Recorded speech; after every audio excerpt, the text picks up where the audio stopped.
Hello little friends, welcome back to the online story time. Let us start with a small mantra. Om Asato Ma Sadgamaya Tamaso Ma Jyotirgamaya Mrityurma Amritam Gamaya. Om Shanti Shanti Shanti Hari Om.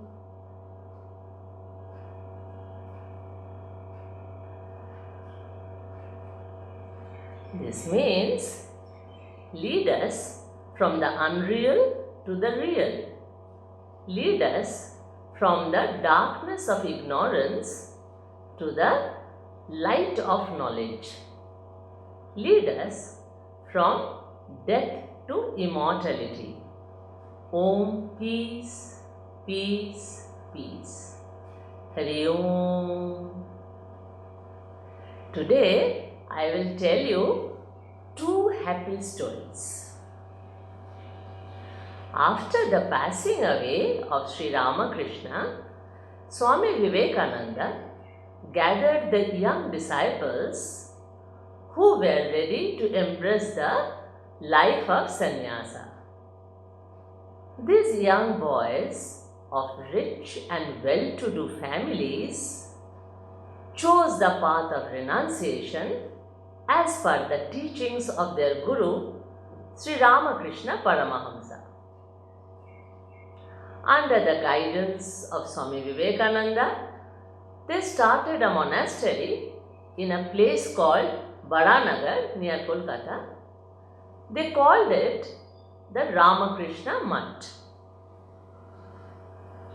You must have seen that the traditional monks of India beg for their food.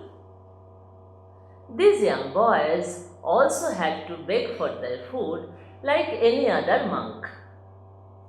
Often they had nothing to eat and hence they had to starve some days. But they were not worried. They spent all their time in meditation, reading the holy books and japam of the God's name. They read in the Bhagavad Gita that the Lord says, Yoga Kshema Vahamyam, meaning, I, the Lord, bear the burden of my devotees. Therefore, these young monks said to one another, well, we have renounced everything in the name of SriRamakrishna. Let us see if he will supply us with food if we simply depend on him. We will not tell anyone about our want and we will not go out for alms. Saying so, they covered themselves with their shawls and sat down for meditation. The whole day passed in meditation. It became late night. Now they were quite hungry. Suddenly, they heard someone knocking at the door. Vivekananda left his meditation seat and asked one of his brother monks, please open the door and see who is there. And he joked, see if the person has something in his hand. What a miracle! When the door was opened, they found a man standing in the dark with some basket in his hand. He had come from a famous Krishna temple near the river Ganga. The man said that there was a special worship in that temple and they wanted to feed sadhus with the sacred prasad. He came with quite a few baskets filled with various delicacies. The boys were overjoyed, naturally. They became convinced of the protecting hand of SriRamakrishna.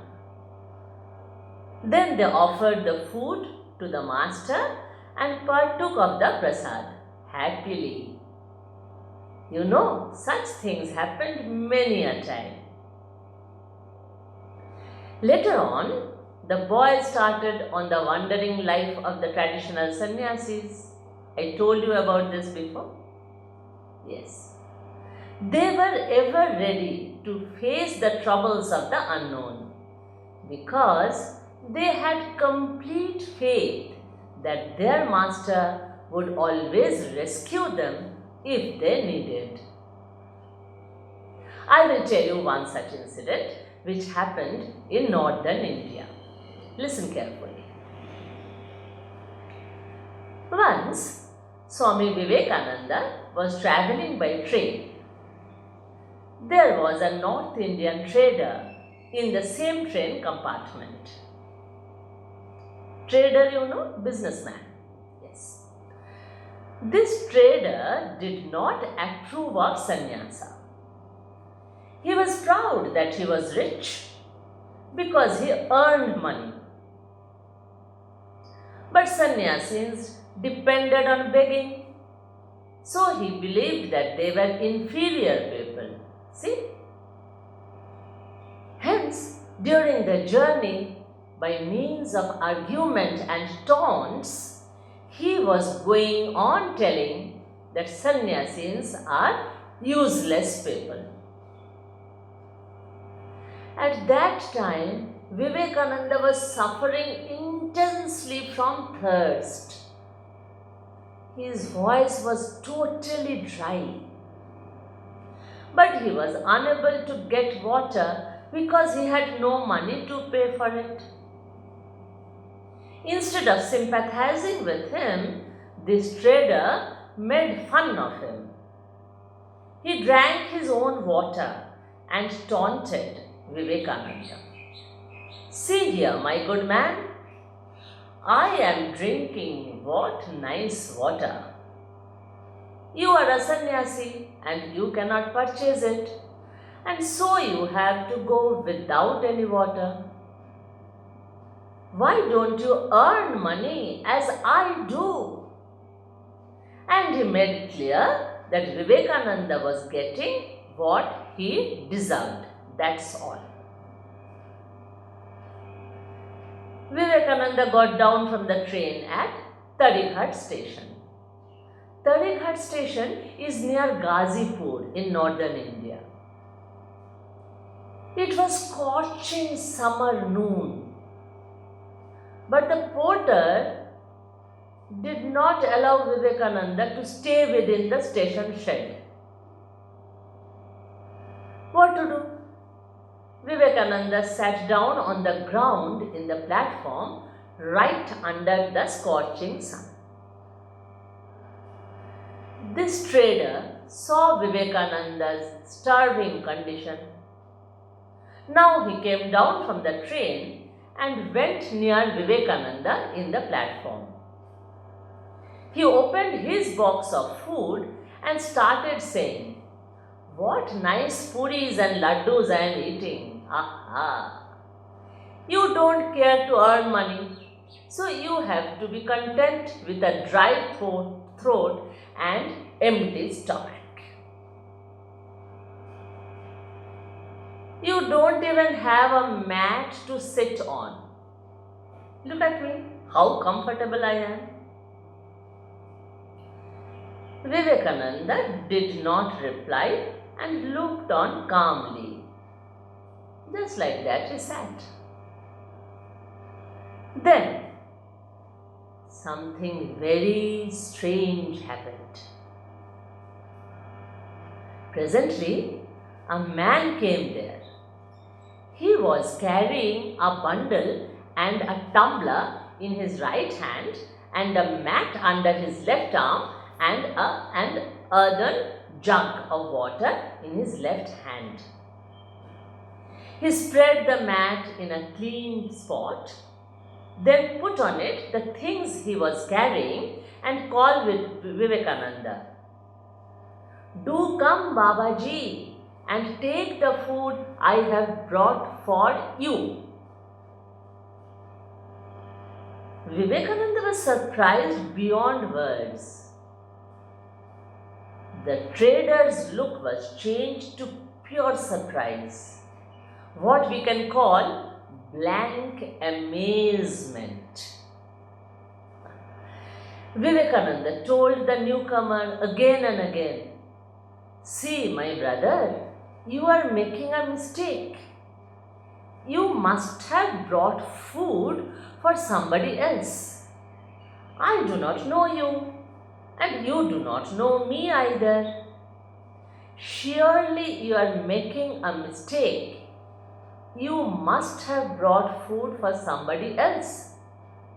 See, please check for whom you have brought food, water and mat. But the man cried out, No, you are the very Babaji I have seen in my dream. I have seen you alone in my dream. You know, Babaji, I was sleeping after my midday meal. I am actually a sweet shop owner. So after my noon meal, I was sleeping nicely. I dreamt that SriRamji was pointing out to you and telling me that he was pained to see you without food from yesterday. Ramji ordered me that I should get up instantly, prepare some puris and curry and bring them to you at the railway station with some sweets, nice cold water and a mat for you to sit on. I woke up thinking it was only a dream. I slept again. But Ramji came to me again and actually pushed me out of sleep to make me get up and do as he had said. So I quickly prepared some puris and curry. I ran here with those puris and curry and some sweets, nice cold water and a mat for you to sit on. And I recognized you at once from a distance. Please come, Babaji, and have your meal. Vivekananda was now very pleased. He wholeheartedly thanked his simple host tearfully. The kind man protested, saying, Do not thank me. It is all the will of Ramji. Because of you, Mahatmaji, I got darshan of my God, Sri Ramji, in my dream. It is your greatness, Babaji, he told her like this. The taunting trader was witnessing the scene with total shock. He was quite taken aback. The proud trader understood how wrong he was in criticizing sannyasis. He understood that sannyasis are real devotees of God and God takes care of them. He begged Vivekananda's pardon for the bad words he had used against him and he took the dust of his feet. See, children, these incidents prove that God protects all who love God and depend on Him with whole heart. If someone has faith in God and depends on God completely, God indeed takes good care of him or her. Devotees of God have nothing to worry. Remember this, children. Now prayer time. Om Sarve Bhavantu Sukhinah Sarve Santu Niramayah Sarve Bhadrani Pashyantu Ma Kaschid Dukha Bhag Bhave. Om Shanti Shanti Shanti. Hari Om Tat Sat.